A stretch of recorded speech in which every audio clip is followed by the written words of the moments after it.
नमस्कार दोस्तों, मैं CA Sunil Sakral by profession chartered accountant आपका बहुत बहुत स्वागत करता हूं इस YouTube चैनल में। आपका आभार व्यक्त करता हूं, आप बार बार मेरे चैनल में आते हैं और मेरा उत्साह बढ़ाते हैं। आज का जो हमारा टॉपिक है, how to avoid income tax department inquiry.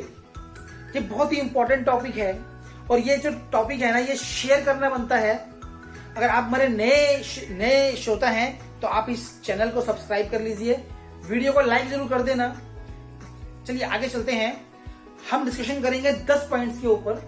जो पहले 10 पॉइंट्स हैं, क्या बोलते हैं। तो पहला पॉइंट है for delay filing in IT return. ये नोटिस तब आते हैं जब IT income tax return file करने में डिले हो जाता है। You must file your income tax return with in deadline. अगर नहीं फाइल करेंगे तो एक रिमाइंडर नोटिस आएगा जिसमें बताएगा कि आपने रिटर्न फाइल नहीं करी है।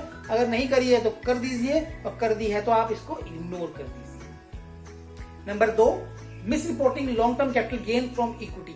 इक्विटी के केसेस में क्या रहता है कि जो इक्विटी शेयर्स के ऊपर जो आपको प्रॉफिट होता है लॉन्ग टर्म, उसके ऊपर 1 लाख रुपए को छोड़कर उसके ऊपर का जितना भी पैसा होता है, जो प्रॉफिट मिलता है, उस प्रॉफिट के ऊपर आपको टैक्स लगता है 10% के हिसाब से। जी, ये म्यूचुअल फंड्स भी जो इक्विटी बेस्ड रहते हैं ना, उनके ऊपर भी रहता है, और जो इक्विटी शेयर्स होते हैं उनके ऊपर तो होता ही है।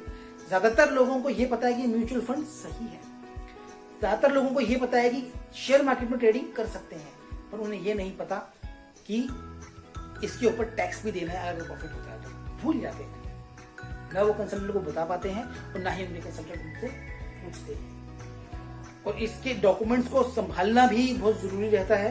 डॉक्यूमेंट्स इतने होते हैं कि एक बार को तो आलस भी आ जाता है एसएससी को कि यार रहने दो, छोड़ दो, तो वो छोड़ देते हैं। अच्छा, नंबर 3 पे जो पॉइंट है वो है for TDS claim not matching with form 26AS। क्या होता है कि एसएससी जो होता है अपनी इनकम टैक्स रिटर्न फाइल कर देता है, वो चेक नहीं करता कि 26AS में उसका जो टीडीएस है वो कितना शो हो रहा है। तो अपनी इनकम टैक्स रिटर्न जब फाइल करें ना, तो अपना टीडीएस मैच कर ले 26AS से और अपनी इनकम टैक्स रिटर्न में जो आप क्लेम करने वाले हैं। Number 4 point for non disclosure of income. देखिए, ऐसा होता है कि कई बार सारी स्टेटमेंट्स को कलेक्ट करना होता है और उनको कलेक्ट करने के बाद अपनी सारी इनकम को मैच करना होता है। ऐसा होता है कि कई बार कोई न किसी कारण से कोई स्टेटमेंट कोई इनकम छूट जाती है। मान लीजिए एक ही एंट्री थी, मैंने एक ही पूरे साल में शेयर बेचा, उसमें प्रॉफिट हो गया 1 लाख रुपए का, पर मैं भूल गया। ठीक है, ह्यूमन बीइंग भूल गया। अब भूल गए हैं तो नॉन डिस्क्लोजर ऑफ इनकम के ऊपर आपके पास वो नोटिस आने वाला है, इंक्वायरी आने वाली है, क्योंकि इनकम टैक्स डिपार्टमेंट के पास तो स्टॉक एक्सचेंज से आपकी इंफॉर्मेशन जा चुकी है। नंबर 5 पॉइंट है for not declaring income receive to spouse. देखिए, ये वो केस होता है जब आपने इन्वेस्टमेंट करी है अपनी स्पाउस के नेम पर और जो इनकम आ रही है वो स्पाउस को आ रही है। तो कायदे से देखा जाए तो क्लबिंग ऑफ इनकम के सेक्शन के अंदर ये जो इनकम है, इसके ऊपर टैक्सेबिलिटी आपकी बनती है, टैक्स आपको जमा कराना है, क्योंकि आपकी किसी भी स्टेटमेंट में नहीं दिखा, इसलिए आपने उसका टैक्स भी नहीं दिया।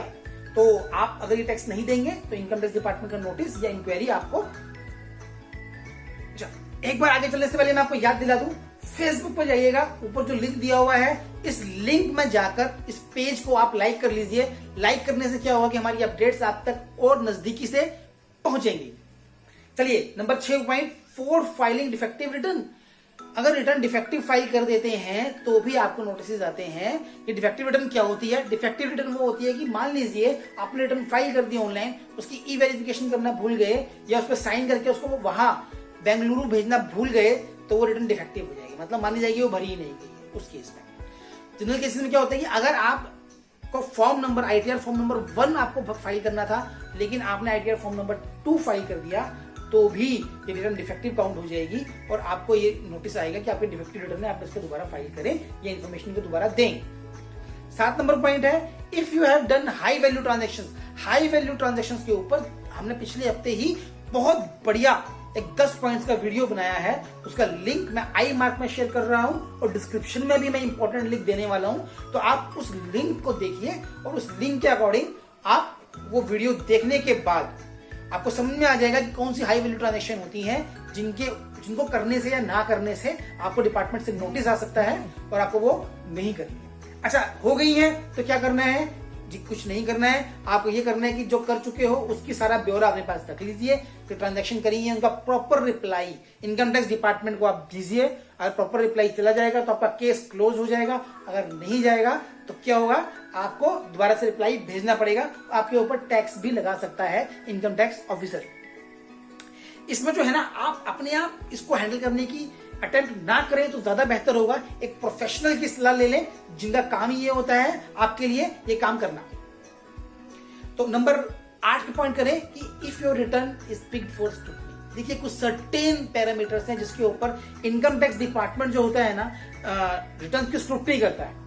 तो कोई भी व्यक्ति in all public, in general public में उसमें फॉल कर सकता है। तो उससे बचने का एक ही तरीका है कि बी टैक्स कंप्लायंट। आप अपना टैक्स टाइम से भरें, अपनी इनकम प्रॉपरली कैलकुलेट करें, कोई इनकम छुपाए ना, और अगर छुपा ली गई है तो रिटर्न को रिवाइज करें और रिवाइज करने के बाद उसको फाइल कर दें।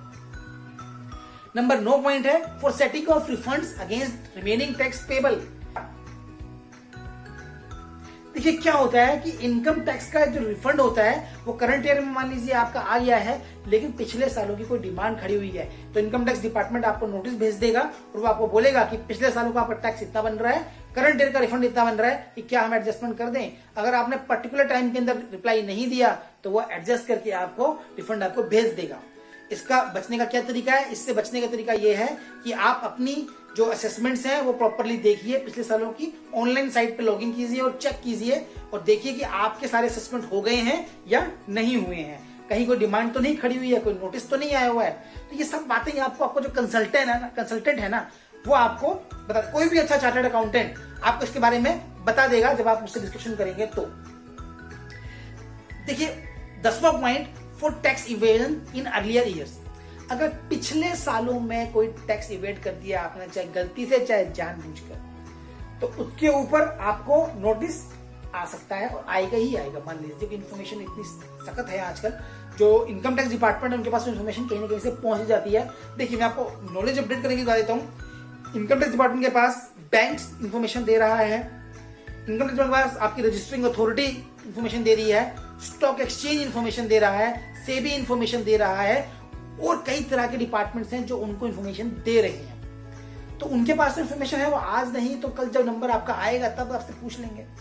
अगर पिछले सालों में कोई टैक्स इवेजन हुआ है तो उसके लिए आपको क्या करना है, आपको सिर्फ एक ही काम करना है, गुड फेथ में अपना टैक्स बिना चोरी किए, बिना उसकी इन्फॉर्मेशन को छुपाए आप भरिए। अगर कोई गलती हो गई है तो उसे ठीक कर लीजिए, अपनी असेसिंग अथॉरिटी तक पहुंचिए और वहां जाकर अपना वो पॉइंट ठीक कर लीजिए।